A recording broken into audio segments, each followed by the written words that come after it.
Okay, well, good morning, everyone. I think we have almost everyone that's joining us this morning. We have a good mix of global affiliate leaders and some of the managers and leaders here at NGLCC that'll be participating today. I'm Justin Nelson. I'm co-founder and president here at NGLCC. My pronouns are he, him, and his, and it is my pleasure to welcome you. Good morning, good afternoon, bienvenidos. To this session today. We're really thrilled to be producing this three-part series on leadership for you, our affiliate, global affiliate chamber leaders and members of the NGLCC team. You're in store for a really exciting three-part series. We're thrilled to have Carrie Balliet from Red Baron Coaching leading us in this effort. I will just tell you, I was very impressed with her work when we had her join or accelerate our capacity building and leadership program for LGBTBEs. And I thought it would be something that our leaders would really be able to take a lot out of. So you'll learn more about her when I turn things over to Erasmo. But before we get started, I just want to give a big thank you to Lauren Schweppe and to Erasmo Sanchez for their work in putting this event together for you all, our global leaders. Please take advantage of this opportunity. You will learn a lot. Ask questions.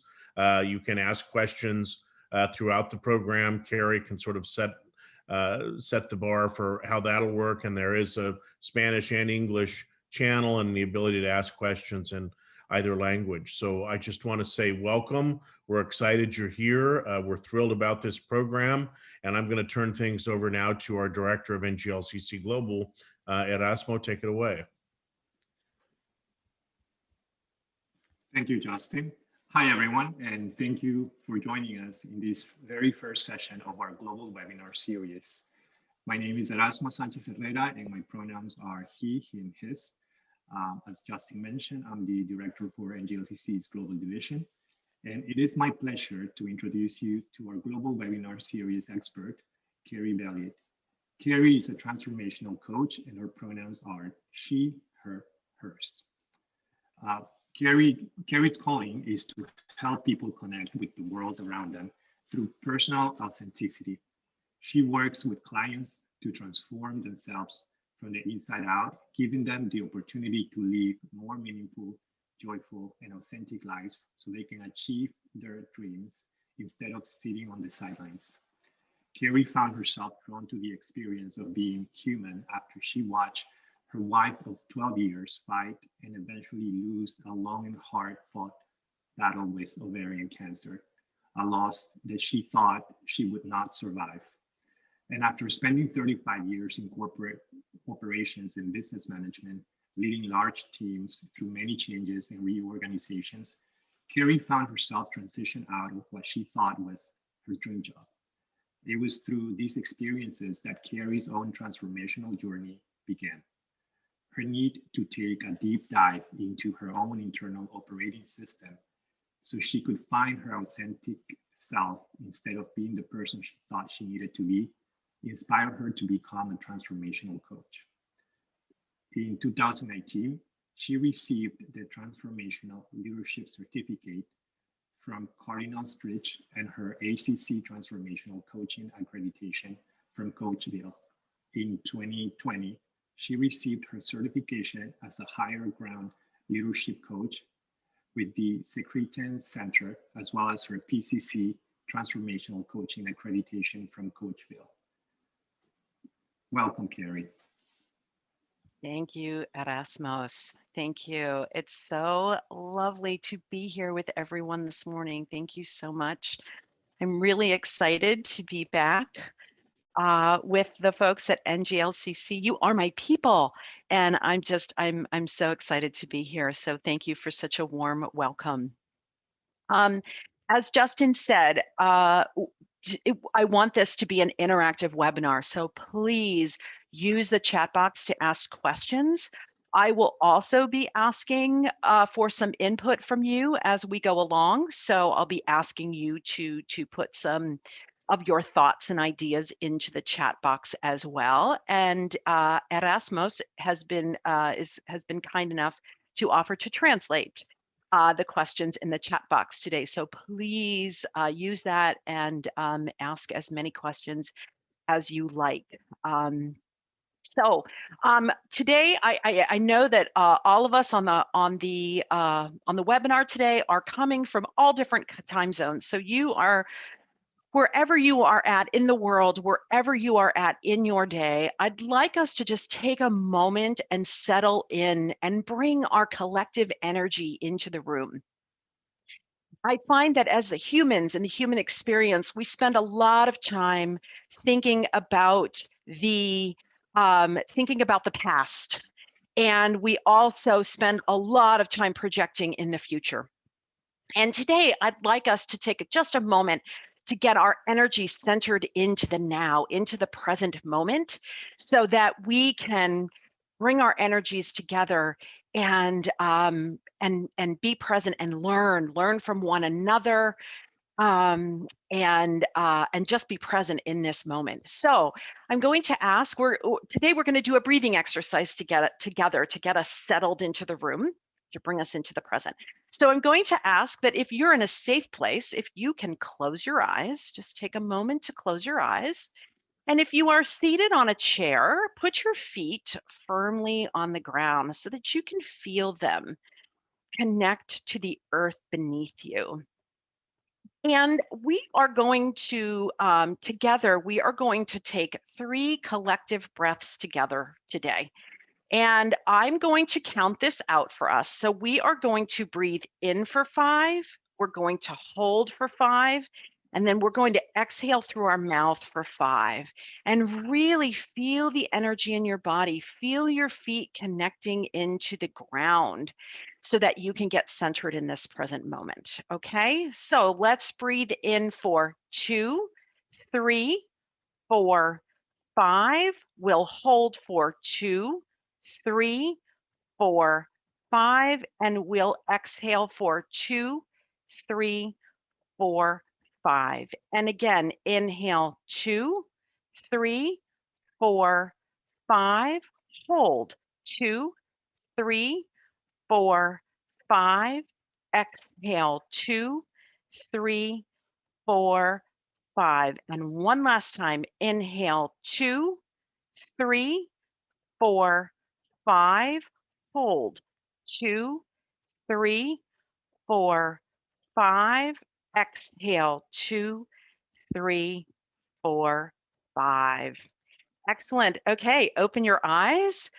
That is just such a great exercise whenever you need to take a moment in your day. If you are feeling yourself being a little overwhelmed or stressed out, just take a moment to connect back with your breath and bring yourself back into the present moment. Okay, in full disclosure, I also need to let you know that I am babysitting the cutest little Boston Terrier that I have, that is in my life. And so you may hear him bark. I have tried to keep him as quiet as possible, but no promises. So just needed to say that. Also, oh, good. Thank you, Sabrina, for loving dogs. That's great. I love it. Thank you. Also, I just wanted to, before I start sharing my screen, just wanted to let you know what you can expect from today's presentation. So our presentation today is all about stakeholder engagement. And I actually am going to share my screen right now. Oh, yep, that's okay. And here we go. Okay, perfect. Can you all see my screen? Just want to make sure. Yes? Okay, perfect. Excellent. Okay, so today we're going to be talking about stakeholder engagement, creating inspirational relationships. So what does that look like? Well, first, we are going to talk about defining what a stakeholder means. When we say stakeholder, what does that mean? So we'll look at the definition of that. We're also going to be looking at the difference between motivation and inspiration. Okay. We are also going to be looking and understanding what does it mean to be an inspirational leader? What does that look like? And then finally, we are going to be looking at adopting some principles that you as a leader can adopt and bring into your life to help you enhance your skills and enhance other skills so that everyone can become an inspirational leader and have inspiring relationships. So that's what our presentation looks like today. As I said, please feel free to use the chat box and to ask any questions, and we will get started. All right. So first off, let's look at what defining a stakeholder is. Okay. So what does it mean? What does it mean when we say stakeholder engagement? So a stakeholder is a party that has an interest in a company and can either affect or be affected by the business. Okay. So today we are going to focus on stakeholders that you interact with both externally and internally, okay? So that you are able to create inspiring relationships with absolutely everyone that you come in contact with, okay?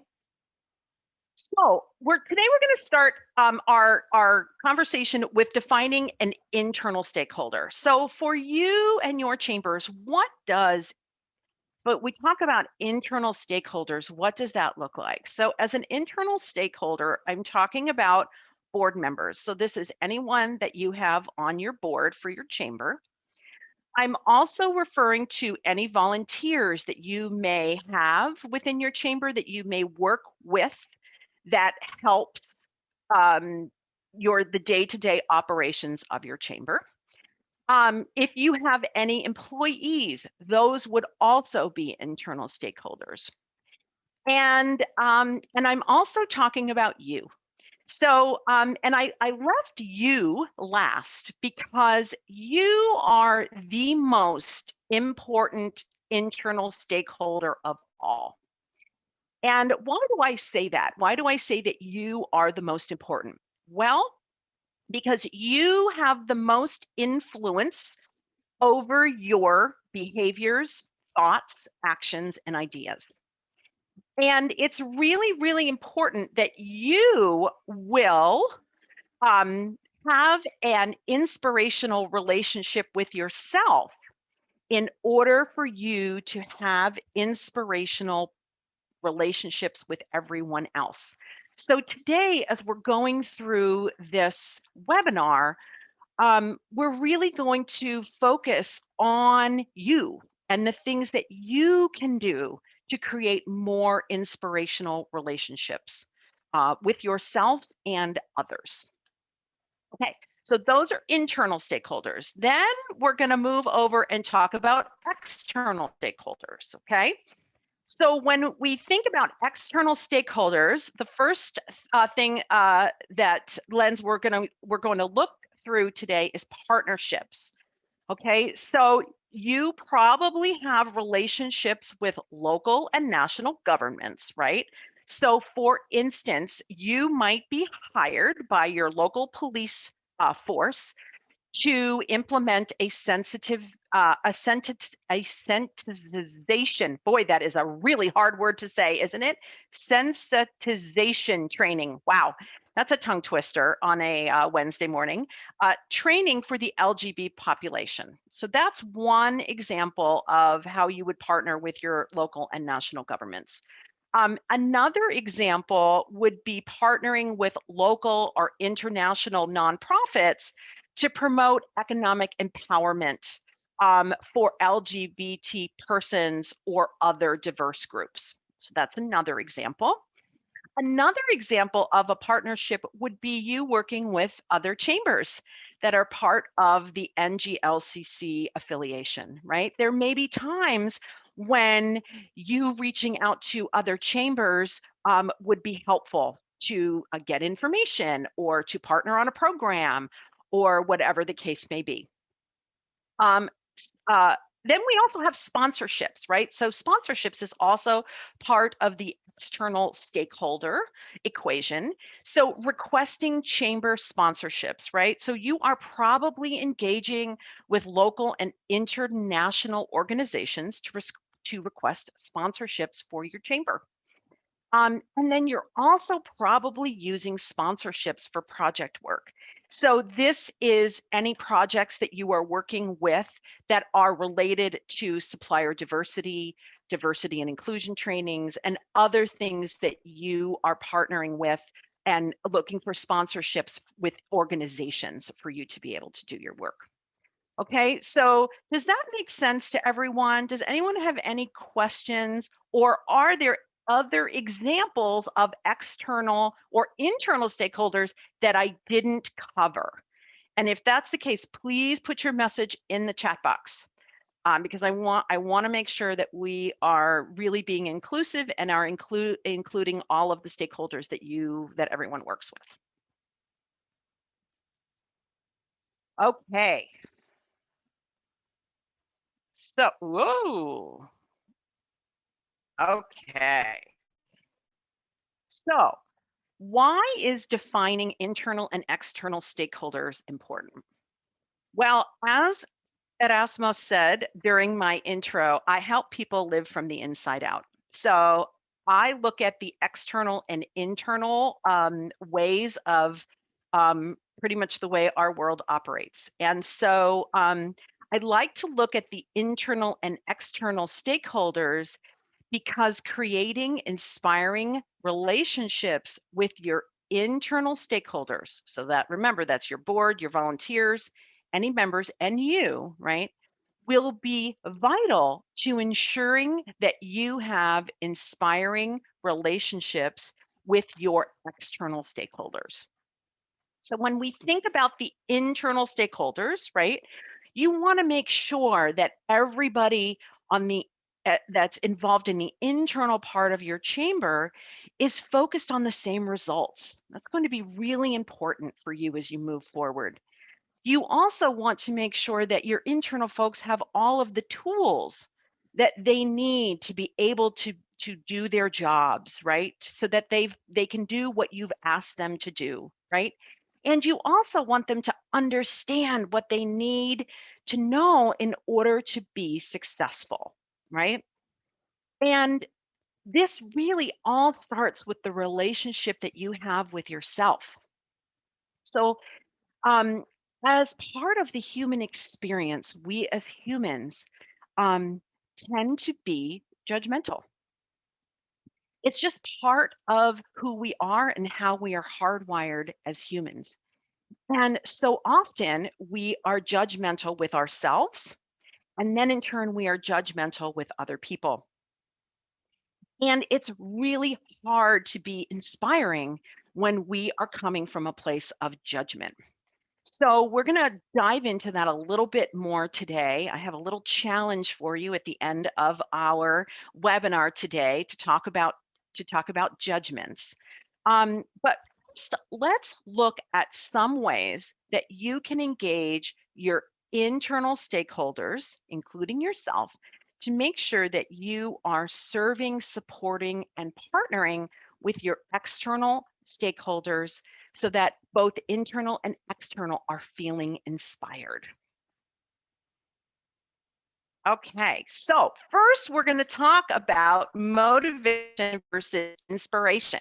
And this is where you get to participate. So I'm wondering, what is the difference between motivation and inspiration? So when you think about that, what do you think? What do you think motivation means, and what do you think inspiration means? So if you can put your answers in the chat box, that would be fabulous. So what does motivation mean for you? What does inspiration mean for you? Let's get a conversation going.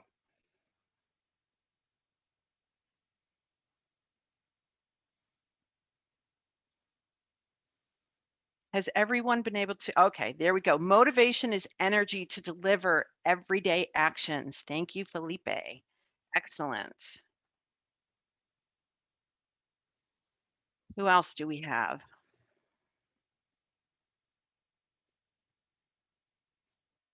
Gareth says motivation, what keeps you acting. Inspiration, what makes you want to act. Excellent. I love it. Thank you for sharing that. Sabrina says, I think of motivation and inspiration as being interconnected. Can't have one without the other. Felipe says, inspiration is more the referral we have from people or causes that empower you to act. Justin says, motivation gets me to do something. Yeah. Maxine, love that, Gareth. I can't think of a better way to phrase it. Yes, absolutely. I'm looking for a couple more. What else do we have? Don't be shy. It's okay.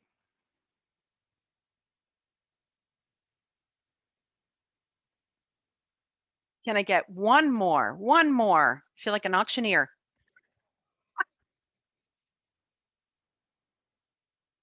Rasmus, I'm gonna call on you. Any thoughts on motivation and inspiration?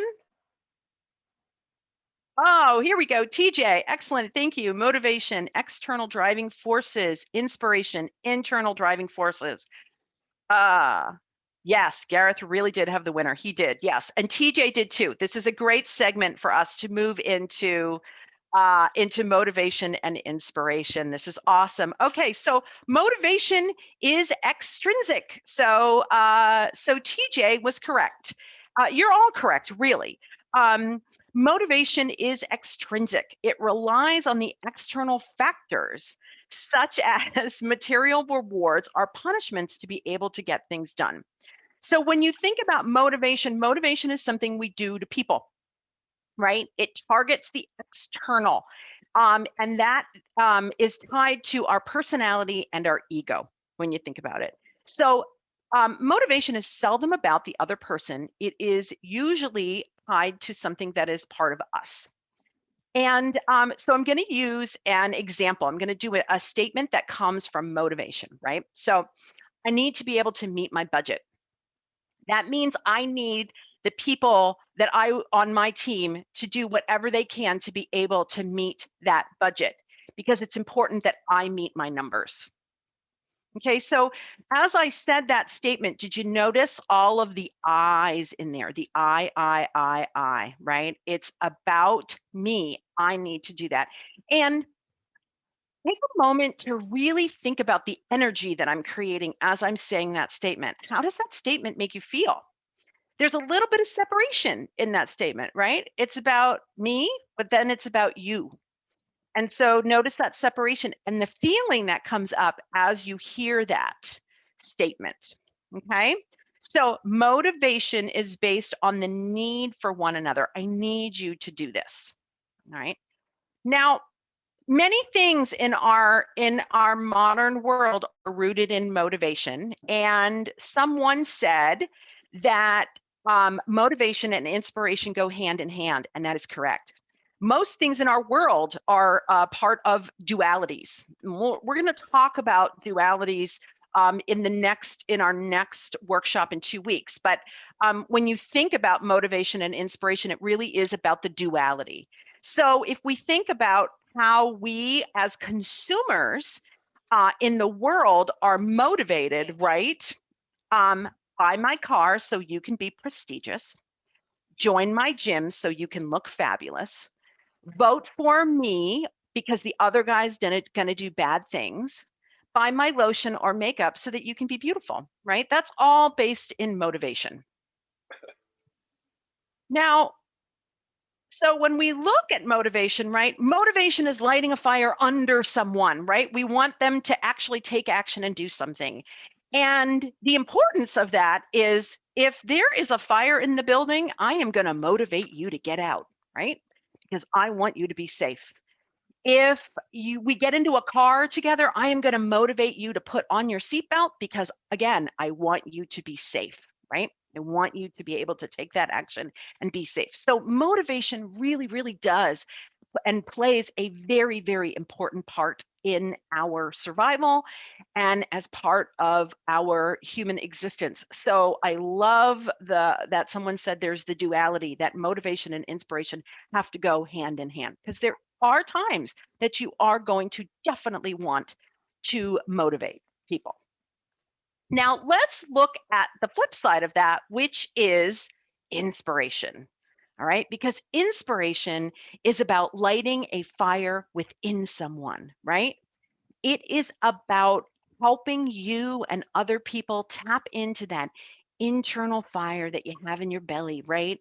That thing that just lights you up and makes you passionate and makes you want to jump out of bed in the morning and makes you want to be able to take action because you are feeling it. You're tapping into that knowing part of you, right?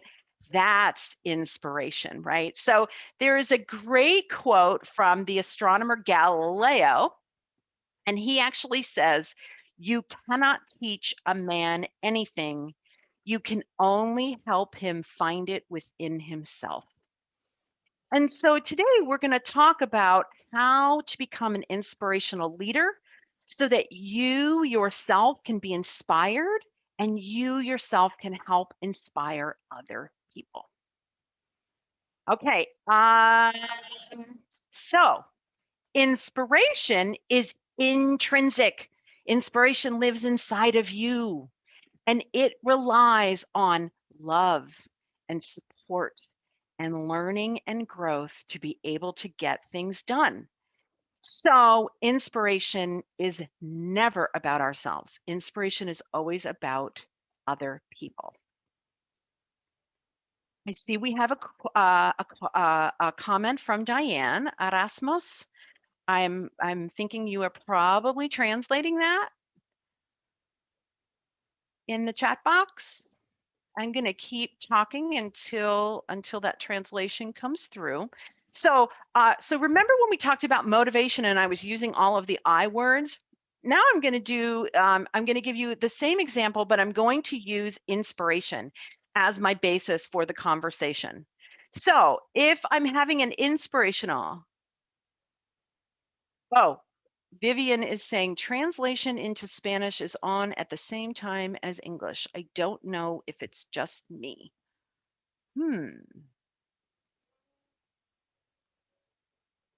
Okay. So if we are coming at that statement, got it. Thanks, Vivian. Appreciate the clarification. Okay. So if we are looking at the statement coming from the lens of inspiration, I would say something like, we have a really aggressive budget that we need to meet this year. So now let's take a moment to make sure that everybody is clear on what we need to do to be able to make the numbers, because we are all going to need to think outside the box, and I'm going to need your ideas and your thoughts, and I'm going to need you to I'm going to want you to be part of this process, and I'm going to need everyone's feedback in order for us to hit our target.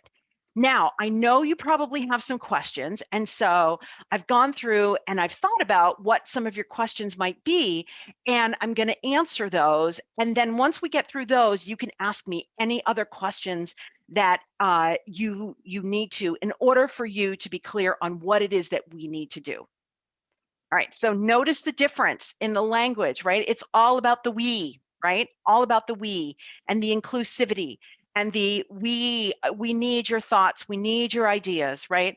So that you can really inspire people and think, oh my gosh, I'm part of this, right? I'm part of what's going on here. I have skin in the game. Now, if you noticed, I actually slipped back into an I statement when I was saying that to all of you. So see how easy it is to slip back into and go from motivation to inspiration. It's part of the human experience. It just is. So, okay. All right. So now that we see the difference between motivation and inspiration, let's talk about how motivation versus inspiration can affect engagement with your stakeholders. All right, so a motivational culture typically relies on trying to alter or control behavior or raise performance standards. And remember, it is rooted in the external. So what happens when you are in a motivational culture or you're coming from a sense of motivation, right? Well, it can really trigger our survival instincts. So it can trigger some emotions and feelings that are tied to fear, anger, frustration, shame, guilt, right? Those are the top 5. And so it's really difficult to be able to think outside the box when you are afraid or when you're angry or when you're frustrated. So, so that is what coming from a motivational culture looks like. So when you work in a culture that is based on motivation, you become afraid that you are going to do something wrong, that you are not meeting expectations, that you will be called out in a meeting, and that you will be judged. So there's that judgment is coming up again, right? And these are, as humans, these are all tied to our survival instincts. It is part of the way that we are hardwired as humans. And being aware of this is the first step to being able to shift those behaviors and reframe and create new behaviors.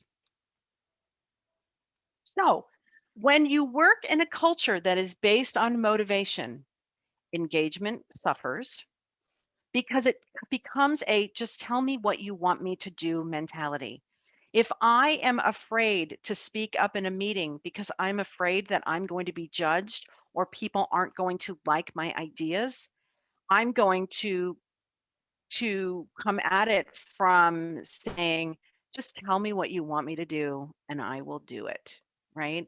And when you're coming from that space, you're not getting the strengths and gifts that everyone that you have to offer or that everyone on your team or within your chamber has to offer. You also have a loss of productivity and innovation because people are afraid to speak up. You are afraid to speak up. Change can be very slow, right? We as humans have a hard time with change. We are homeostasis beings. It is what allows us to maintain a normal body temperature. So change is hard for us. And when our survival instincts are kicked in, it's even harder. And so then the ability for speed and agility is lost because everyone is waiting for everyone else to take the lead. Okay, so now let's talk about inspiration. So this is your time to be interactive again. All right, so really take a moment, just take a moment to think about a leader, a teacher, or coach that made a difference in your life. And I would love for you to just share really just a sentence, a word. Why did they make such an impact on you? Right? Why was that experience and that person so important to you? So let's get a chat going via the chat box again.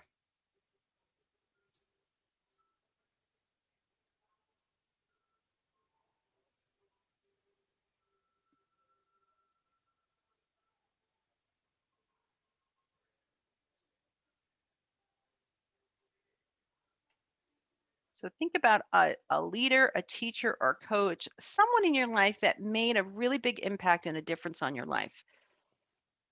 What did it mean for you?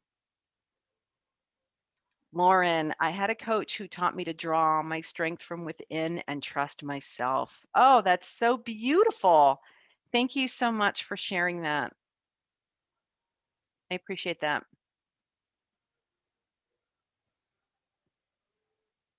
Who else would like to share?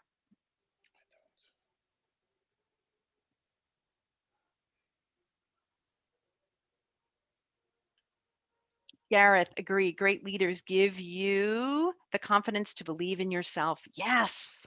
Justin, I had a boss that allowed me to take on huge responsibility at a young age.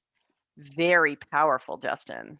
Excellent. Those are awesome. TJ, my college mentor who taught me to stop limiting my curiosity. Ah, yes. I love it. I love it. Yes. So think about these people, right? They made an impact in your life. Felipe, seeing my mentors achieving the results in their chamber roles inspired me to do so in the chamber I lead. There is nothing more inspiring for me than tangible results. Yes. Justin, her leadership and trust has allowed me to do what I do today. Yes, these people inspired you, right? They cared about you. They they spent time with you. They shared their ideas with you. They asked you curious questions, right? They loved and supported you. That's inspiration, right? Inspiration makes a huge impact, right? You had a profound sense of belonging with these people. Excellent. I love the conversation. Thank you. So, when you work in a culture that is based on inspiration, you become connected and engaged. You can build deep relationships with yourself and with others. You can change thinking and philosophies. You can give birth to new ideas, you can take risks, and you have the ability to move with speed and agility. So, inspiration comes from inspiring relationships. So, how do you become an inspirational leader? So, how do you build your skills as an inspirational leader? Right? Because growth and learning is never done, right? There's always things that are manifesting in our external world that give us opportunities to um, to choose who we want to be, who we want to become, right? Things are either happening for you or things are happening to you. So here's another opportunity for you to put your comments in the chat box. So let's think about the top qualities of a great leader. What are some of the top qualities that you look for in a great leader? So again, put your comments in the chat box. Top qualities of a great leader.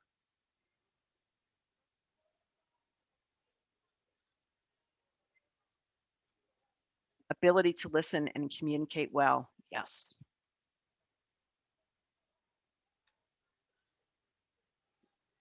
TJ, empathetic, open to change, bold. Gareth, approachability, empathy, listening.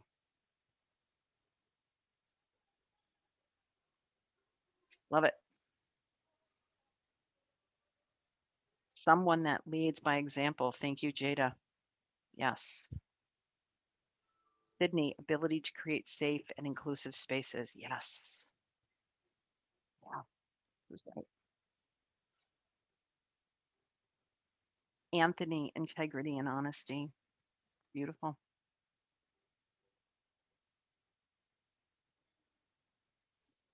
Okay, thank you all for sharing. I appreciate that. All right, so I actually did a little research as I was thinking about this presentation today. I thought, what does it say? What does it say? What's out there? And so I actually pulled an article from Harvard Business Review, and it was done a couple of years ago, but I pulled it because it talks about the most important leader competencies according to leaders around the world. And we are here today around the world. And I thought that was really, really important. So here are the top 5 leadership competencies according to that. So number 1 is strong ethical standards. All right. So ethical standards is really about your values and your morals. Provides a solid vision. So good leaders can provide goals, objectives, and can set good direction for folks. Okay. Efficient listening and learning. So this is about being able to change opinions. It's about being able to be open to new ideas and approaches. Provides a safe environment for trial and error. Number 4 comes in at nurtures growth, all right? So this is about ongoing learning and development of themselves and others. And then number 5 is connection and belonging, right? So communicates openly, creates feelings of succeeding and failing together, is vulnerable, right? Okay, so those are the top 5 leadership competencies that are out there. So really matches the list that everyone put in the chat box. So that's awesome. Now let's think about the top 5 qualities that you look for when you are in a relationship. So what are the top 5 qualities that you look for from your partner or spouse in your personal relationships? So let's use the chat box again to think about what that looks like for you. So top 5 things that you look for in your personal relationships with your spouse or partner.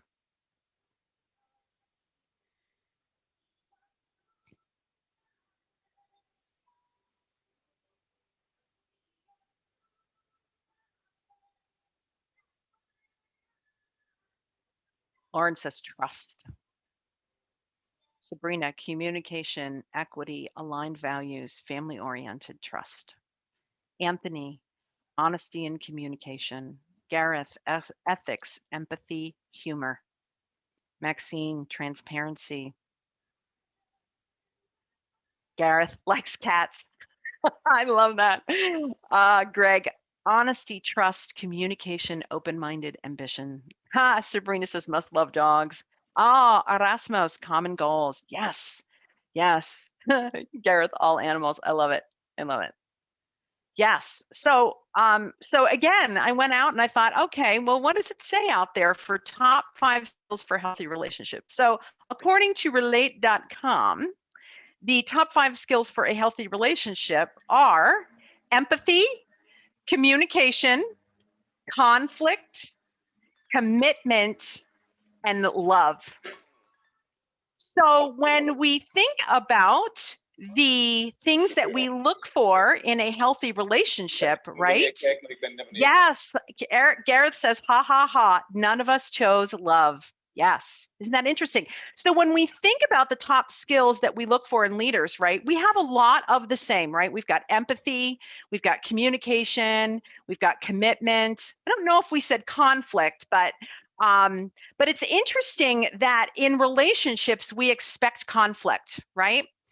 And yet in our business world, a lot of times that is one of our sticking points is conflict. So we're actually going to dive into that in 2 weeks a little bit further and talk about conflict and why it's so hard for us and some of the things that you can do to be able to embrace conflict, because it is really necessary in your personal relationships and also in business.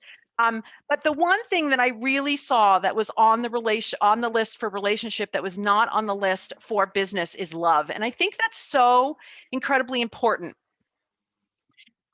Because when we think about being inspirational leaders, right? And we think about creating inspiring relationships, right? What inspires us, right? Go back to your coach and think about those people that made huge impacts on your life and why you felt so connected to them. It's because they loved and supported you. So as an inspirational leader, understanding the human connection and the fact that love and support is part of the equation, even in business. And for so long, we did not want to talk about love and emotions and feelings in business. And this is starting to change because we are finding that to be able to have relationships internally with our internal people and our external people, it's really, really important that we come from a place of love and support. So the purpose of a great leader is to establish great relationships with, number 1, yourself, right? Remember, you have the most influence over your behaviors, thoughts, and actions. So you have to be able to put your relationship with yourself first. You must be able to give from a full cup. You also want to establish great relationships with your board members, right? You want to be a solid board. You want to be focused on those collective results so that you make sure that you can service your external stakeholders, those partnerships and sponsorships, really, really well. You also want to make sure that you have great relationships with your volunteers, right? These are your brand ambassadors. These are the ones that are out there a lot of times, right, with the face-to-face with everyone. These are your boots on the ground people. So very important. Also important to have great relationships with your committee members, any committee members that you may have. Really important to have great relationships with your cross-sector partnerships and sponsorships because you want to be able to give them excellent service. And you also want to have great relationships with your vendors. Think of your vendors as an extension of your team, right? Because if a cross-sector partner comes to you and says, hey, we have this great idea for a new program, right? But we need you to get it completed by tomorrow or by next week. And you're thinking, whoa, that is a very aggressive deadline. If you have great relationships with your vendors, your vendors will partner with you to be able to really go the extra mile for your sponsors and your partnerships and be able to maybe complete a deadline that you didn't think that you would be able to do when you have great relationships with your vendors. All right, so that's what inspirational, having great relationships looks like. So the other thing I want to talk about a little bit is the human connection, because this is so incredibly important. So inspirational leaders build great, deep, inspiring relationships by understanding the human connection that we have with each other. So if you look at the graph that I've got on the screen in front of us, you'll see that the big cog in the middle is the human, right? That's you, right? This is the human.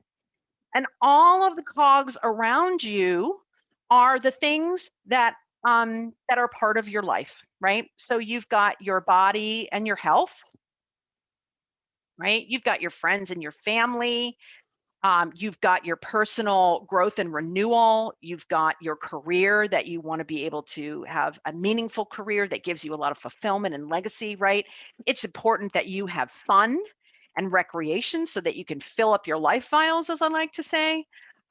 Your financial environment is part of who you are. The physical environment, like, right? Are you in a space where you get lots of sunshine? Do you get to look out a window and see beautiful trees, or are you looking at a building, right? What does your physical environment look like? What is your relationship with your spouse or your partner or other important people in your life? What is your spiritual life like, right? So it's really, really important that as a leader to be inspirational, we think about everything that is affecting you as a human and affecting other people, because it's part of the human experience.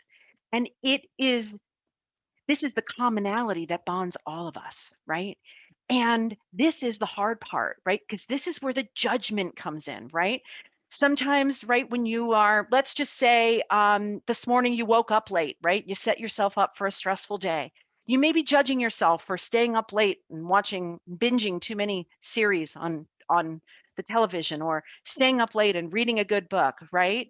So it's really taking the whole human into context when you're thinking about creating inspiring relationships at work, because you may not be on your best game today. If you stayed up too late last night and you woke up a little late this morning and set yourself up for a stressful day, right? You may not be in the best mindset or feeling the best to be able to be at the top of your game. And that's okay, because it's part of the human experience. because there may be other people on your board or volunteers or your external stakeholders that are feeling the exact same way. So it's really taking that human experience into consideration when you're thinking about inspirational relationships. Okay? You are human, broken. There's nothing wrong with you. You are perfect just as you are. Stuff happens to us as humans, right? It's part of our experience. Again, it's the duality of being human, right? We have the good stuff and we have the not so good stuff. And it's all part of our experience and it's all okay. Okay. Any questions so far? I know I've thrown a lot of stuff. Akriti says, I think effective communication helps us achieve that human connection. Yes, absolutely, Akriti, absolutely. And so often, again, this is why coming from a place of inspiration is so important, right? Because effective communication means that you have to be have vulnerability-based trust, right? I have to feel safe enough to be able to say, whoa, I'm not feeling at the top of my game today. I spent the night with a sick child, right? Whoa, I'm babysitting a dog today. He may bark, right? That's transparency, that's vulnerability. That's the human connection. And having inspiring relationships is really, really important for you to embrace those things. And as we start, okay, let's see here. Felipe says the opportunity cost of leadership is that sometimes you just don't have the right day or feeling strength, but still you need to put yourself together and go out and lead. I struggle showing my vulnerability to my audience, but I have encountered these years sharing this moments with other chamber leaders. This is so useful to keep ourselves motivated. Yeah, so this is the cool part about this, Felipe. I'm so glad that you brought this up, because what happens when we're not feeling our best or on the top of our game, we want to be able to push through, right? Because as leaders, we think, I have to be here for my team. I have to be here for my team. And so I want to be able to push through. It takes a lot of energy to be able to push through, Felipe. A lot, right? So by being able to step back and saying your truth, right? And saying, whoa, I am struggling today, right? I am struggling today. And really let that be part of your being. You are really able to let that go and make that an embodied experience and truly be able to let it go instead of trying to, what I like to say, keep the wolves from the table, right? So inviting that in actually allows you to process it faster and be able to let it go. So vulnerability causes a lot of uncomfortability. And so as you are really thinking about becoming vulnerable, think about that breathing exercise that we did at the beginning of the webinar, right? And take a beat, take a moment and say, I just need to take a moment for myself. I'm going to do some deep breathing. I'm going to settle in, and so that I give the opportunity to be vulnerable. And yes, Sabrina says Brene Brown does such a great job of breaking down the importance of vulnerability. Absolutely. Yes, definitely. If you have not read any Brene Brown, I highly suggest her. I read her a lot and I use a lot of her techniques in the work that I do. Okay, so inspirational leaders lead from their hearts, right? This is the vulnerability piece, right? This means I'm going to be an inspirational leader. I'm going to lead from my heart. So I am going to embrace the uncomfortable feelings that comes from showing my vulnerability, right? And inspirational leaders are not afraid to bring emotions like love into the workplace, right? And this, again, is so important that this starts with you, right? Because it's really, really difficult to allow others to not be afraid to talk about love and acceptance and being non-judgmental if you are being that way with yourself. So that's why this really all starts with the relationship you have with yourself and learning to love yourself unconditionally, because you are a beautiful human just the way that you are. So, okay. All right. So inspirational leaders help both their internal and external stakeholders by seeing their chambers as communities, right? We are a community. Today on this call, we have created a community. I can feel the love. I feel the love from all of you. I hope you feel the love from me, right? This is a safe space today for us to explore, right? To think things we might not have thought, to hear things that we've heard before and reaffirm that we're on the right path, right? That's what we're all here to do today, right? So we want to be able to form communities, right? We want to be able to get our energies aligned and collected together so that we've got force behind what we are doing, right? And we want to behave in ways that are consistent across all aspects of our lives. Okay, so here we come to the principles, all right? So this is where adopting these principles really helps you create a strong community for yourself and within your chamber. Adopting a set of principles allows you, it gives you a backbone, right? I think about it gives you this sort of internal foundation, a solid foundation and a backbone that you and everyone else needs to be able to have the difficult conversations. Because remember, Akriti said, effective communication is so incredibly important. And that means that you will need to have difficult conversations. You will feel uncomfortable. It's part of the process and the experience. Adopting principles allows you to become curious and ask questions so that you can arrive at the best solution, right? I think it was Gareth that said, or TJ that said something about curiosity, right? Their mentor instilled a sense of curiosity in them, right? It's the opposite of judgment, right? When we're coming from a non-judgmental or neutral space, we are able to be curious about things. And then when we're curious and we can ask questions, we really do come up with the best solutions, because we get to see challenges as new opportunities that you just haven't overcome yet. Okay, so as Erasmus said at the beginning of the session, I am a Higher Ground Leadership Certified Coach. I have worked extensively with Dr. Lance Secretan of the Secretan Center. Dr. Lance also has some very, very good books out there on leadership. He has a book that is called, and I'm going to put this in the chat box for everyone. So he has so Dr. Lance Secretan, and he has a book called The Spark, The Flame, and the Torch.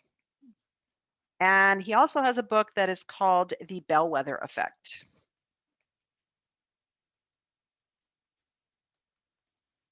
Both of these books are excellent leadership books if you are looking to find some resources for yourself. Okay, so Dr. Secretan and his team went out and they interviewed people across all sectors of companies and organizations. And they asked people, what do you find to be most uninspiring about your workplace or the people that you work with or your leaders? And from that, they created a list of 6 words. And so they took those 6 words and they said, okay, if these are the top 6 that people find in their workplaces uninspiring, what is the opposite of these words so that we can create inspiring workplaces for everyone? And these are the 6 words. And so the 6 words are courage, authenticity, service, truthfulness, love, and effectiveness. So as these are known as the Castle principles, right? You take the first letter of every word and it turns into the Castle principles. And I use these principles with myself. I use these principles with every leader that I coach. And I encourage leaders to take these out and use these principles and adopt them with their teams so that you are all speaking a common language. It's really important that you speak a common language, right? It's part of the connection and the belonging that you as a tribe speak a common language. So please feel free to incorporate these principles in your everyday life. Right, so we're actually going to run through these principles one at a time so that we really can understand how you can implement these principles in your daily life. And I'm going to be using an example of going out to a new partner. Let's say, one of your partners has come to you and said, we want to be able to create a new program. And this is a program that you've never done before, right? So what does it look like if you are adopting the castle principles as you work through that challenge? Okay. Does anyone have any questions for me before we get started on diving into the principles?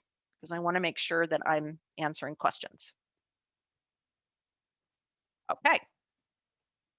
Again, please ask as we go along. Also want you to know that these principles are dependent on one another. Okay, so you can't have authenticity without courage, right? You can't have service without authenticity and courage. So they really all build on one another until you finally get to the E in effectiveness. Okay. All right, so let's get started with the first one, which is courage. Okay, so courage is the courage to have conversations that could result in conflict or make you uncomfortable, right? So I want you to take a moment and think about a time in your life when you needed to be courageous. Like this is a time in your life when you just had to do something that scared you, when you did something that you just didn't want to do, right? Or something that you didn't think that you could do, right? So really think about a time when you needed to be courageous. All right. So as you're thinking about this challenge that you had in your life, right? Think about the areas where you shined. Think about the strengths that you needed to rely on to be able to get you through that courage or that challenge, right? This is what courage is all about, right? Um, how did you show up in this situation? What did you do well? Where did you feel centered? Where did you feel strong and authentic? What allowed you to be able to embrace that challenge? And as you think about those things, remember them because the next time you are faced with a challenge, remember what the feelings of courage feel like for you, right?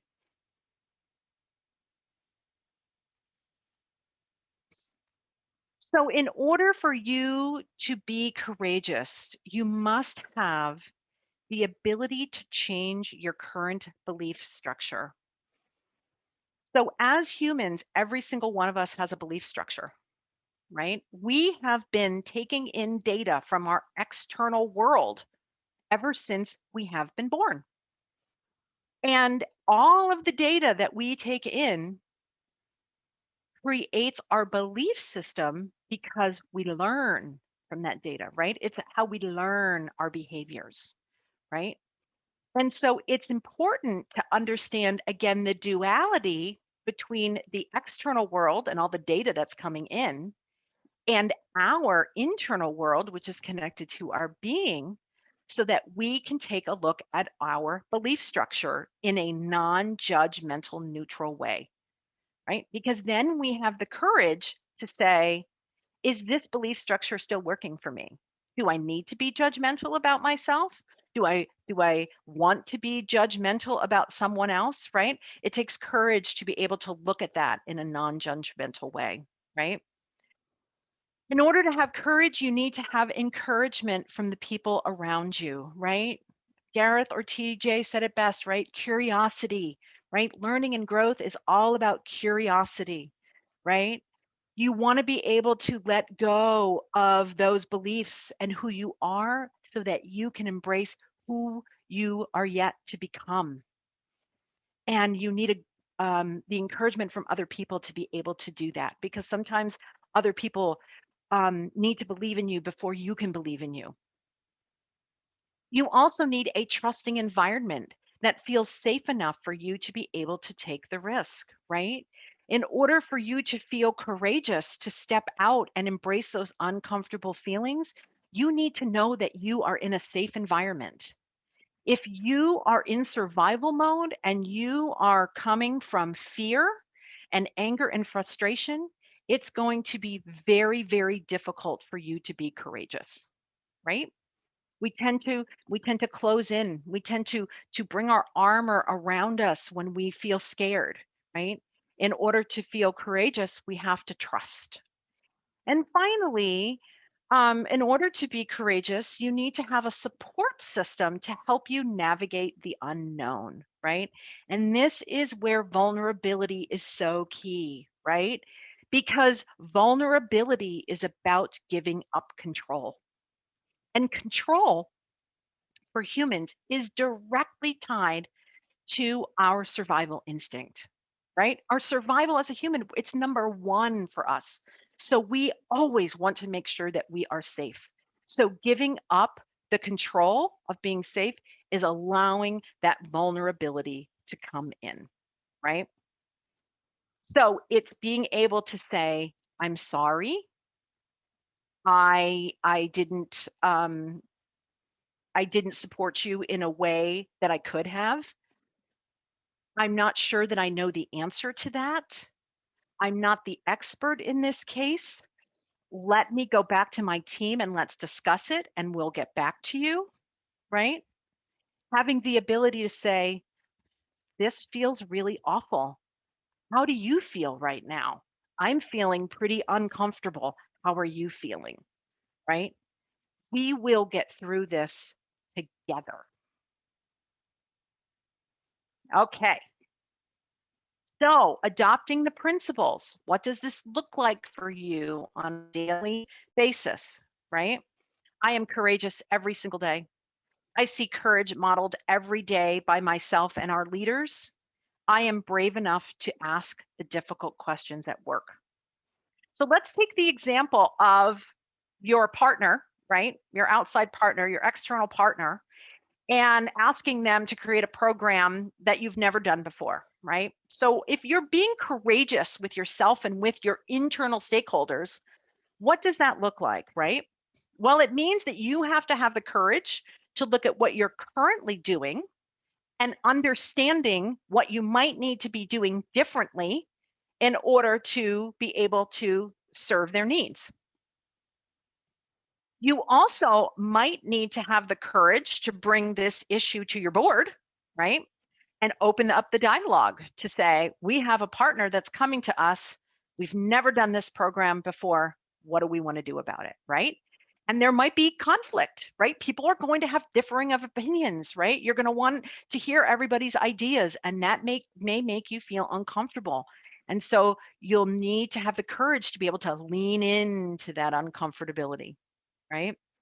You may need to have the courage to admit that you might not have the expertise needed to be able to complete this request, and that you may be able to tap into other chambers that are within the NGLCC or other people within your community that could help you. And lastly, you have to have the courage to try something new, even if it might not work out the way you thought, right? Now, the beauty of this is that you may learn something else along the way, right? You may try something and think, ooh, that didn't work out so well for us. But boy, we learned this. We now know this. Or, ooh, we would do this totally differently next time. Okay. So, this is how courage gets modeled by you and your internal stakeholders. And then having the ability to ask the courageous questions to your external stakeholders, right? To say, we so love this idea and we want to partner with you. Is there a way we can adjust the timeline, right? Or, right, whatever that scenario is, right? Being able to go back to them and bringing them truly in as your partner. All right, questions about courage. All right, we're going to move on to authenticity. So, authenticity, you must bring your authenticity to the table so you can be your vulnerable human self and build trust. So, authenticity, I like to say, is the alignment of the head, the mouth, the heart, and the feet, right? This is thinking, saying, feeling, and doing the same thing consistently. That's really hard for humans. It's hard. It is hard. And it's okay because we as humans can do hard things, right? We can embrace those, that uncomfortability. And authenticity is a learned skill, right? Think about your belief system, right? That you have on the inside of you, right? That you've been gathering data on since you've been born, right? That is known as your filter, right? It's your belief system. And so a lot of times our belief system hides our authenticity. And sometimes it takes a little while for us to uncover it and to discover what our authenticity looks like. So it definitely is a skill that you need to uncover and learn. So it's important that your head, your mouth, your heart, and your feet are all going in the same direction, because if it doesn't, it leads to distrust, right? How often do you know people who say one thing and do another, right? And then you think, ooh, do I trust that person? Can I trust them? Right? Can I be vulnerable around them? Right? People then see you as unreliable or inconsistent. So in order for you to be authentic, you must understand your personality style and the styles of others, right? We all have unique personality styles, and there are lots of ways that you can figure out what your personality style looks like. There are a ton of assessments out there. Again, understanding your personality style and everybody else's personality style allows you to have a common language, right? So if you are working with somebody who is very analytical and logical, but they move quickly because they are results oriented, right? Your style is going to be very different from the person on the opposite end of the personality style who is very focused on feelings and emotions and moves slower and is very cautious about embracing change or getting into conflict, right? And just knowing that about one another gives you transparency into your personality styles, right? Again, understanding how your experience shapes your beliefs, right? This is again comes back to the belief system that we all carry around inside of us, right? How does that influence and impact the way I take action in the world? The third thing is being willing to put others before yourself. Now, this is a tricky one because so often we think, I do put others before myself. I do. And often as humans, we tend to put others before ourselves and we forget about ourselves, right? So, in order to put others truly before yourself, you actually have to put yourself first. So, you want to make sure that you are tapping into your authenticity and you are coming from a place of strength and confidence so that your needs are met, so that you are giving from a full cup and everyone is getting your overflow from your cup. So if you find yourself saying things like, I should do this, people are expecting me to do this, those are flags for you to be able to stop, take some deep breaths, and really say, what do I want to do? I'm going to tap into my authenticity and figure out what I want to do so that I can truly put others first. And the last one is having the ability to put egos aside and live from your mission and values, right? You all have a purpose. Every single one of us has a purpose, and we all have values individually. Your chamber probably has a mission and values as well. It's important that you all know your individual purpose and values, and the behaviors that are associated with those, as well as your chamber's mission and values, so that you can understand how you relate into your chamber's mission and values, so that you can live from a sense of purpose. This is part of the belonging of the human experience, right? We all want to be part of something that is bigger than ourselves. And so tapping into purpose and values for yourself and your chamber is very, very important. Okay, so in order for you to adopt the principles of authenticity, our chamber's strategies and actions are in line with our mission and values. We know what those look like. We talk about them regularly. We talk about whether we're living into them or not. I am completely free to be myself at work. I can be authentic. I can be vulnerable. I can be empathetic. It's okay. It's the expectation that has been set. It's okay for me to do that. So now, now going back to the example, right? So if you are looking at having to do a new program with your partner, right? What does it mean if you are adopting the principles of authenticity, right? Again, it's saying, what is my purpose, right? Do I know my why? Do I know my be? Do I know my do, right? What's my destiny, my character, and my calling? Do I know what my values are? Do I know what I am going to stand up for so that I can just completely be able to live into that value particularly when you are challenged, right? Does everyone internally understand your chamber's mission, right? Is everyone clear on the behaviors behind the mission? Are you all using inclusive language? What are your chamber's core values? Is everyone clear on the behaviors behind the values? Do they fit in with the services that you're offering to your external partners, or do you need to review those, right? What are the key services that your chamber offers?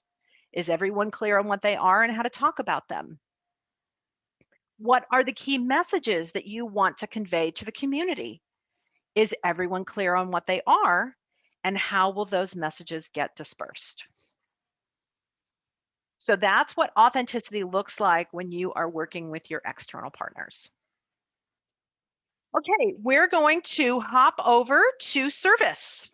So service is number 3, right? And without courage and authenticity, being of service is really difficult because it's not about you and what you do, but rather others and their needs, right? And this comes back to making sure that your needs are met, right? Because it's really, really difficult to meet other people's needs when your needs are not met because you're coming from a place of depletion, right? Remember that energy, right?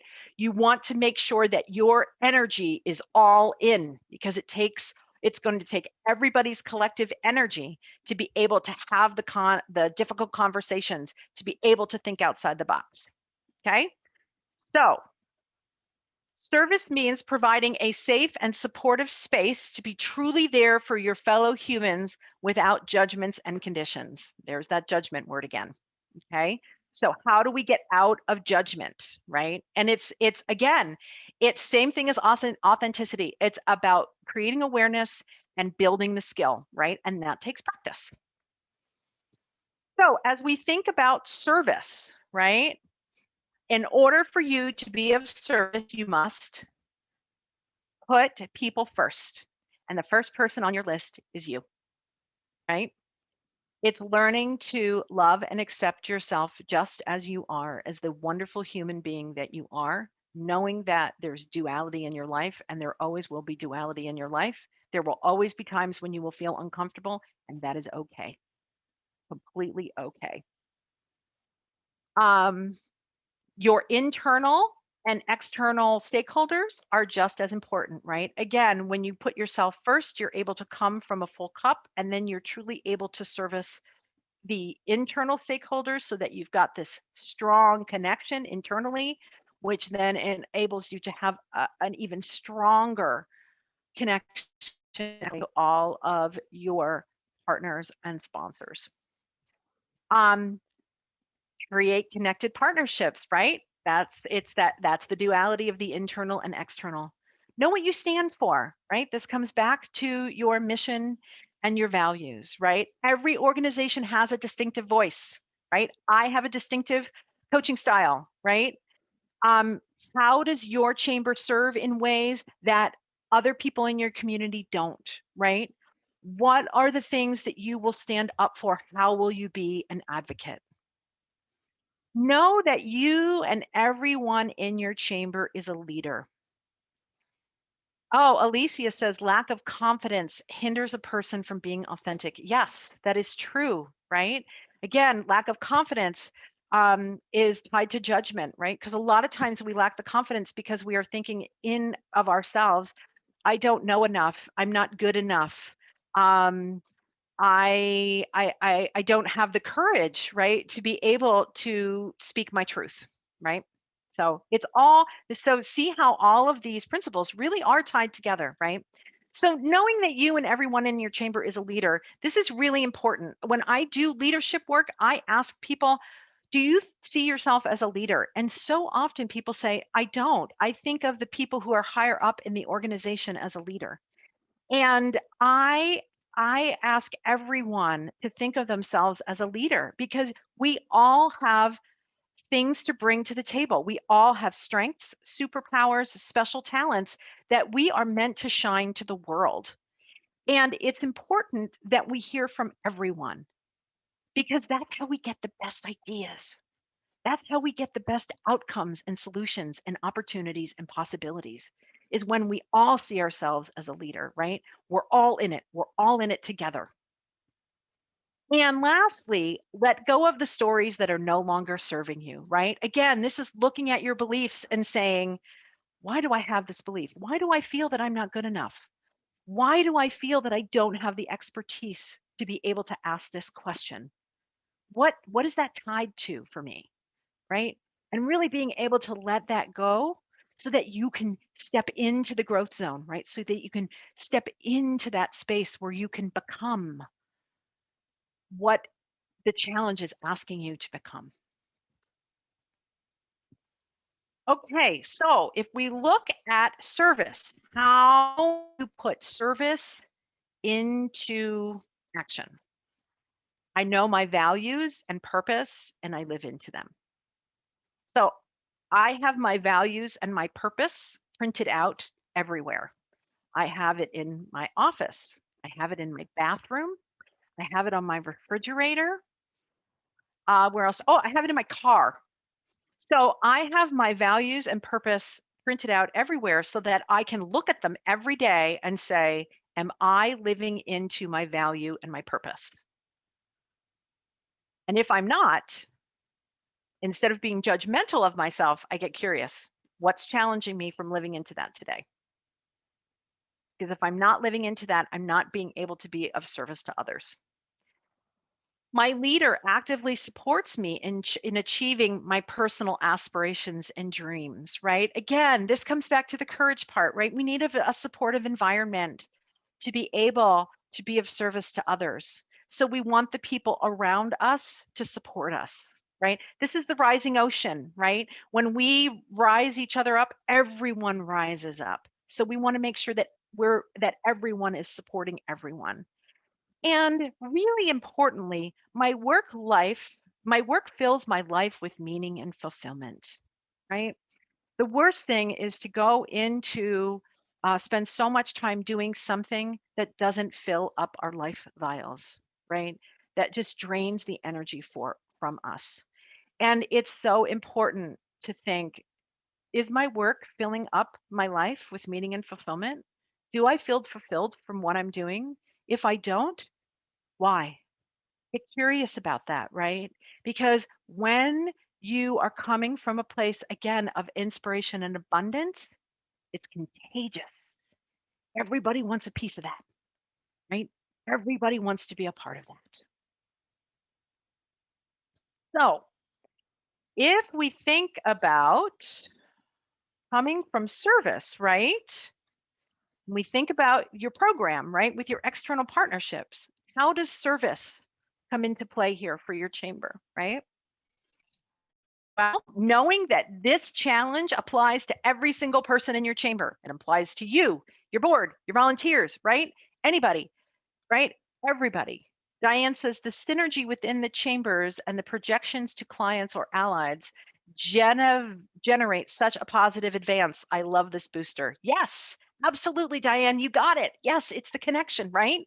So it's knowing that this challenge applies to all of us, right? This challenge could even apply to your external partner, right? Having a great relationship with your external partner means you have the ability to go back to them and say, wow, you have posed a challenge to us. I got to tell you, we've never done anything like this. We're so excited. Thank you for trusting us. Thank you for coming to us and trusting us. We are going to figure this out, right? Wow, that's service, right? That's connection, right? So again, you can only serve others if your own needs are met, right? So in order to be an agent of change, you have to be innovative and ready to embrace the unknown, right? You need all of your available energy to focus on the challenge ahead. And if you are in judgment of yourself and others, it will be very difficult to be able to then be of service to others. Okay. And then the last thing here for service is knowing that you are connected and engaged with yourself and every member within your chamber, and even with your external stakeholders, right? Because you know what it stands for, right? You know in your heart what this means for you, how you're connected and what it stands for. And that gives you the ability to truly be of service to other people because it's bigger than yourself and you believe in it. Okay, so that's what service looks like. All right, now we're going to go to truthfulness. And I have to tell you, this is one of my favorite principles. Truthfulness is your perception and observation of your experiences. So let's just take a moment to think about truthfulness, right? Because, and I chose this photo for a reason. So when some of you look at this photo, you probably think, oh, I love that ride. That is my favorite ride. I love when I get to go on that ride because it gives me a sense of, it thrills me. It makes my belly do flip-flops, right? I feel exhilarated. I'm kind of scared, but I'm really excited. And I love this ride, right? That's your truth. That is your truth. Other people may look at this photograph and say, I hate this ride. This ride would make me sick. I could not go on this ride. It would give me a headache. It would make my stomach upset. And I can't even watch it go around because I just don't like it. It doesn't resonate with me and I don't like it. And that's your truth, right? So truthfulness is really knowing that we as humans are going to have the same experiences, right? And knowing that your truth is going to be different than the person sitting next to you's truth because your experiences will be different, and that's okay because everyone is allowed to have their own experiences. Yet the way we are hardwired as humans for survival and belonging, so often we want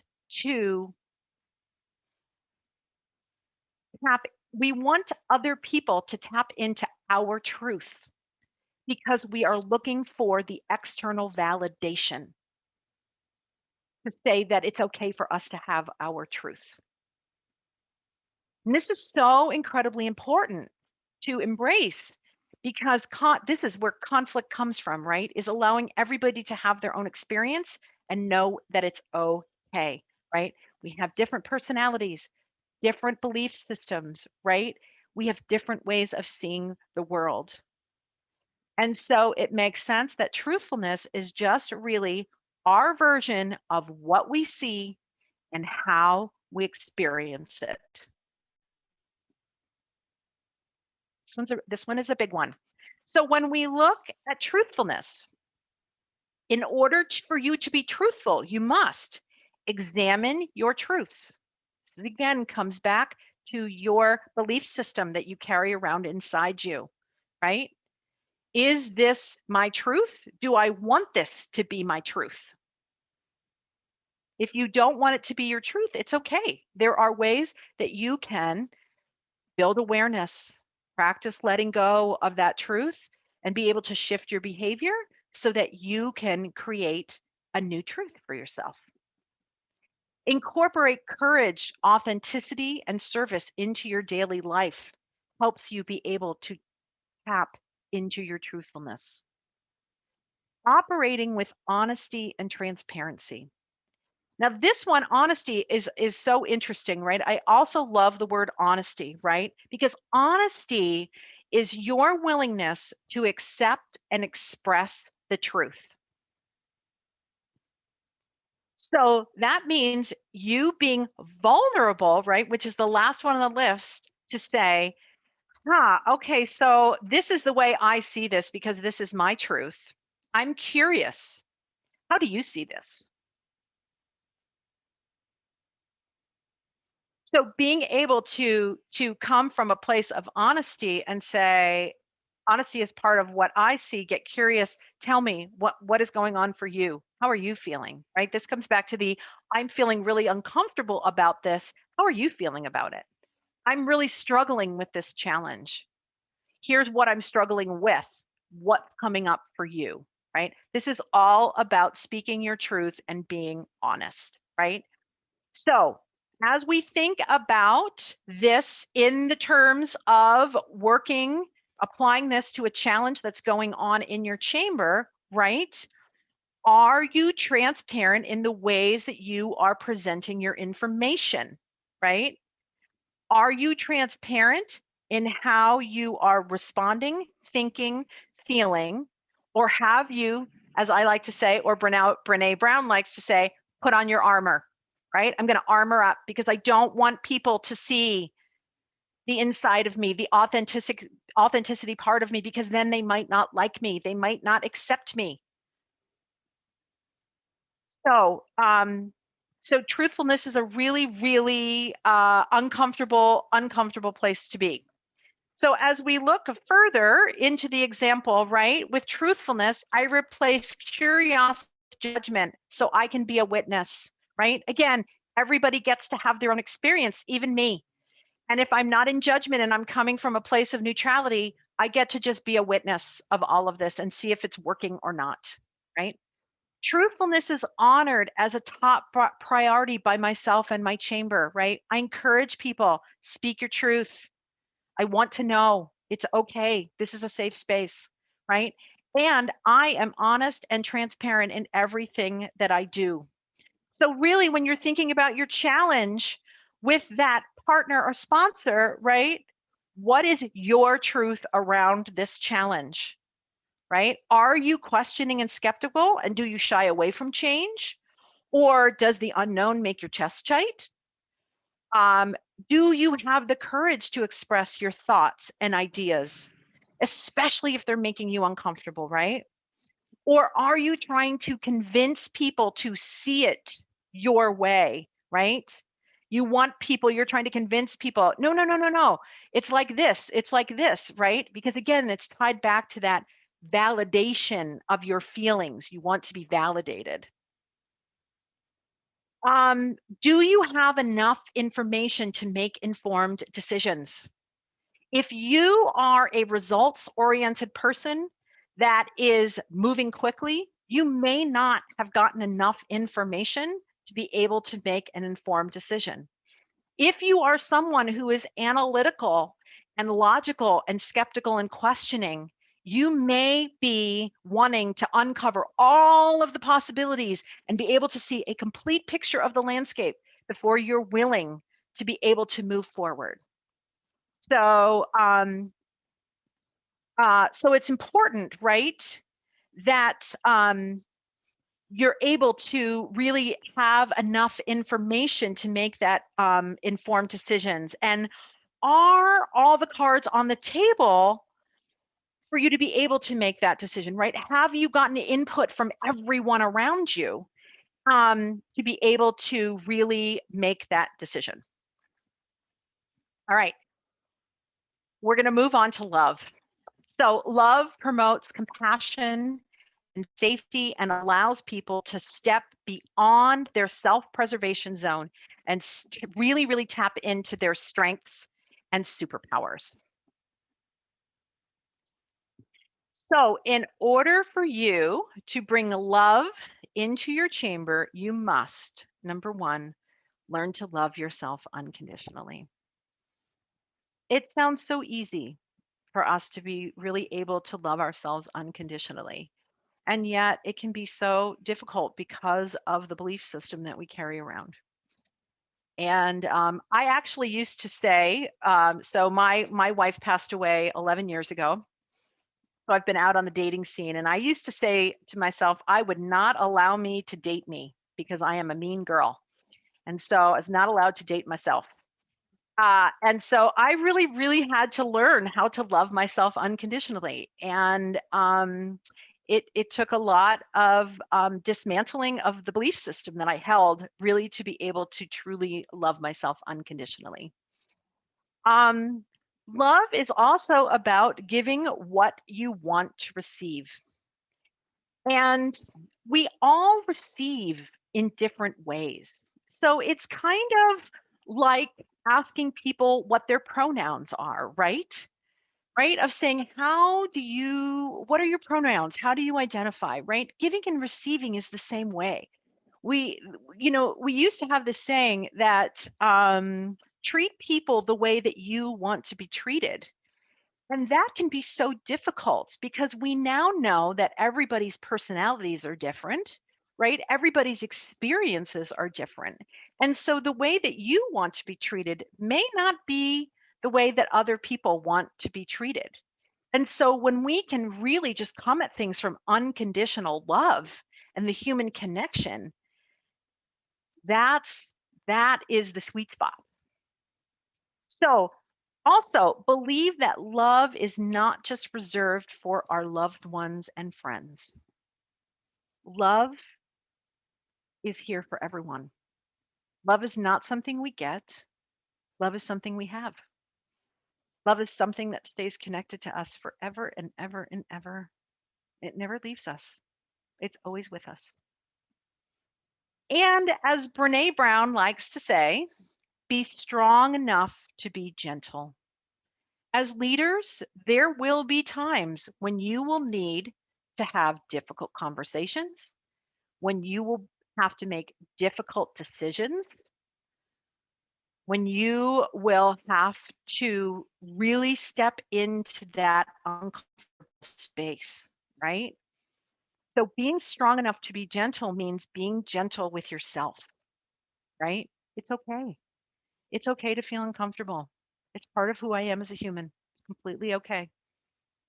Just as it's okay for me to feel joy, happiness, and peace, it's also okay for me to be afraid, angry, and frustrated. And also with other people, right? It's okay for you to be gentle with someone else, right?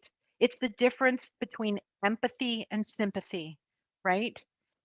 If you've watched the Brené Brown video on empathy, it's fabulous.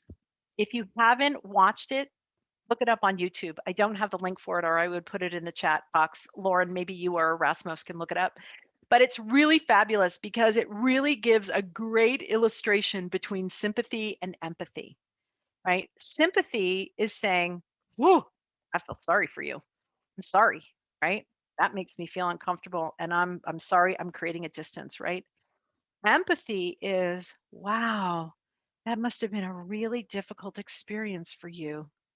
Thank you so much for sharing that with me. We're here together. We're in this together, right? Again, so it's the external versus the internal, right? Same thing with motivation and inspiration. Okay. So when we think about love and adopting the principles of love, I love myself unconditionally. No matter what I do, I love myself. I feel cared for and loved at work. I feel safe and warm and fuzzy. And when I win, no one else loses because I'm feeling confident and secure and safe. And I can step into the uncomfortable and know that it's going to be okay. So if we take this back to our example, right? When you are thinking about doing something new and undertaking something new, think about the questions that people may ask you, right? Whether internally or externally, right? What will people ask you as you're thinking through this new challenge? And answer those questions openly and honestly, and include this in the information when you begin to talk with your internal and external stakeholders, right? What this does is this builds a sense of security, right? It lets people know that you've thought about them, that you are aware that there may be some concerns. You're aware that there may be some uncomfortability around all of this and that it's okay, right? You're going to help them alleviate any fears that they might have, and you're going to help them understand why this change is happening, why it's important, and what the expectations are, right? And immediately, now, and you may say, I don't have all the answers, right? I know you have a lot of answers and I don't have them. Ask them anyway. I'll try to answer them as best as I can, right? That's being open and honest, right? That's setting up for the support, right? Just to know that it's okay, even if you don't have them, right? So some of the questions people may ask: why are we changing direction? Why do we have to implement this new program? What is the expectation? What are the expectations of us? What is our partner expecting of us? And what if I have additional questions? What do I do? Where do I go? Okay, so this now brings me to the last. Okay, we're on the E. All right, so we have worked through all of the castle principles, right? So when we come to effectiveness, we look at you will be an effective leader when you can embrace and live into the other principles, right?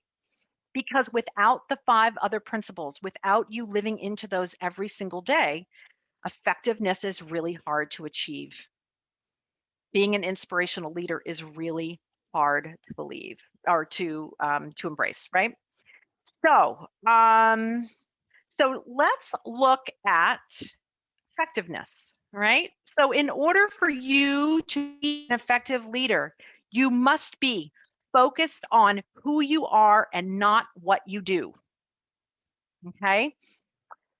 This is part of the human experience, right? Again, this is the duality of being human, right? There is part of us that is rooted in the external world and is tied to doing, right? As a human, you probably all have to-do lists, right? You probably have a to-do list sitting next to your desk of things that you are going to do when you are off of this webinar. Maybe those things have already started in your mind. You're like, I have to do this, and I have to do this, and I have to do this, right? Being an effective leader is being able to embrace the to-dos with also embracing the being, right? Who are you? Who are you on the inside? This comes back to the authenticity, right? What is my belief system? What is my purpose, my values? Learn to listen to your inner authority.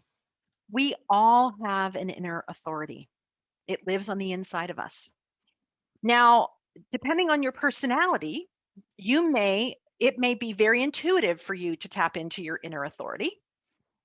Or if you are, because depending on your personality, you may be really tapped into your emotions. Or you may be very analytical and logical. And so it doesn't, tapping into your emotions is not the first thing you think about, right? And so again, it's about building awareness so that you can build the muscle, so that you can practice to be able to shift those behaviors. So learning to listen to your inner authority, this is where that breathing exercise that we did in the beginning is really helpful, right? Because it grounds you into the present moment. And when you're done with that breathing exercise, I encourage you to just get still. Get still for about 3 minutes. Incorporate a stillness practice into your daily routine along with these principles so that you can listen to what your inner authority is asking of you. It's there. We just have to get quiet enough to be able to hear it. Small actions can create big changes, right? This is how transformational change happens, right? It's not in big, grand, sweeping gestures, right? Nothing really happens in big, grand, sweeping gestures. Trust is not built in grand, sweeping gestures. Trust is built by authenticity, having your head, your mouth, your heart, and your feet all doing the same thing at the same time on a regular basis, right? So remember, it's just small actions, right? Small shifts in behavior. Language, think about your pattern language. Even when you're in judgment, think about the language that you are using when you're in judgment, right? Again, just shifting your language slightly can make all the difference in the world. And the last thing is it's as simple as unlearning and reframing. And again, right, this is really looking at those beliefs on the inside and saying, is this working for me? Is this really my truth? Do I want this to be my truth? Do I want another truth? Right? And again, it comes back to judgment. So I have my little exercise for you. I told you at the beginning I was going to give you a little challenge at the end of my facilitation today. So my challenge for all of you is a 24-hour judgment challenge. So I use this with my coaching clients a lot. I say for the next 24 hours, just notice your judgments. Be really conscious about how you are judging yourself and other people, and just start building awareness around those. And as you're noticing your judgments, be really to be more mindful about it. Writing them down can be really helpful because writing them down allows you to give them a voice, number one, and number two, it creates some separation and it allows you to be neutral about your judgments and create some curiosity around them.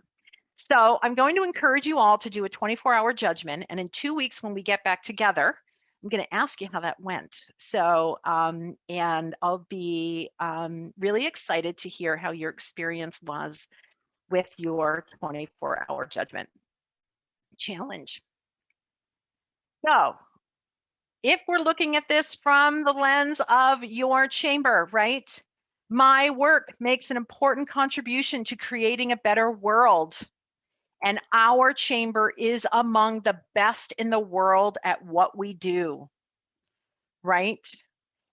So, right, when you're thinking about the challenges that you're having and the new things that you're wanting to do and the new services that you want to implement with your external stakeholders, right? Remember, come from a place of inspiration. Use the castle principles to be able to be that loving, caring, gentle, inspirational human. And remember, it's all about the human connection. So the last thing, I always like to end my presentations with a quote. And this quote is from John Quincy Adams, who was actually the 6th president of the United States. And he is the son of John Adams, who was the 2nd president of the United States. And it says, if your actions inspire others to dream more, learn more, do more, and become more, you are a leader. All right, I think we have about 10 minutes for questions, right? What questions do you have for me? Questions, comments? What do you have for me? I'd love to hear from you. I'd love to hear. I love that you guys that everyone was, typing in the chat box as I was going along. But I would really love to hear some of your thoughts and comments around being an inspirational leader. Thank you, Alicia. Thank you. I so appreciate that. Thank you so much.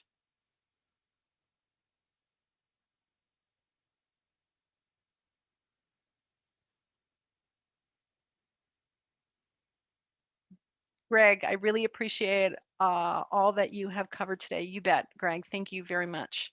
Thank you. I appreciate it. I know there's some big concepts in here, right? So be gentle with yourself. Take it easy, right? Re-listen. I believe that this webinar will be posted up on the website, correct?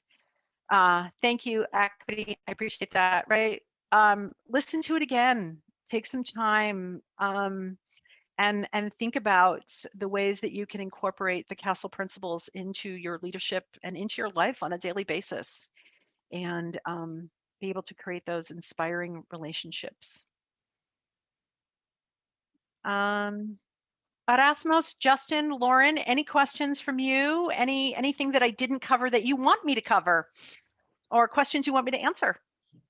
I think this was fantastic. And just as the first time I sat and had the privilege of being a part of one of your sessions, I've learned more. I will take a lot of this with me from today. I will go back and review the presentation. There's so much to absorb in such a short amount of time, but it will absolutely help all of us be better, more effective, more inspirational leaders. And I think that's what we can aspire to do. Nobody's perfect, but with some of these tools that are truly, things that we can do in our everyday lives, they're practical tools. We should all be able to improve our standing and impact as leaders. So I just want to say thank you. And to our friends on the global side, that are on the Spanish channel. I put in the chat earlier that we will see someone's doing construction in the building here, so never a dull moment. We will translate the slides and share with you. And then I was having a back and forth with Lauren for a moment, and in advance of the next session, we'll go ahead and pre-translate those, so they'll be side by side translated when Carrie goes through the presentation. The last thing I would say, then I'll turn it back to you, Carrie, and to Erasmo, is I'd like to invite our global leaders for the half an hour before the next session, if you're interested, no pressure, to just join me for a cup of coffee in the morning, or what'll be mid-afternoon for some of you, just to have a conversation and check in on one another in advance of starting our next session. So we'll work with Erasmo and with Lauren to get that information out. But I hope if your schedule allows, that you'll join me for that time, just some unscheduled and unfiltered time to connect. And thank you, Carrie, and I'll turn it back to you and to Erasmo for closing thoughts. Perfect. Thank you, Justin. I appreciate that. I also, so I have a Castle Principle exercise worksheet, and I would like to send that off to Lauren so that you can forward that off to your global leaders. Maybe you could have that also translated into Spanish for the Spanish speaking folks. This worksheet will help you to see, help you rate where you are on the scale of 1 to 10 through all of the principles: courage, authenticity, service, truthfulness, love, and effectiveness. And also give you some prompting to see, what do I need to do to be able to be more courageous?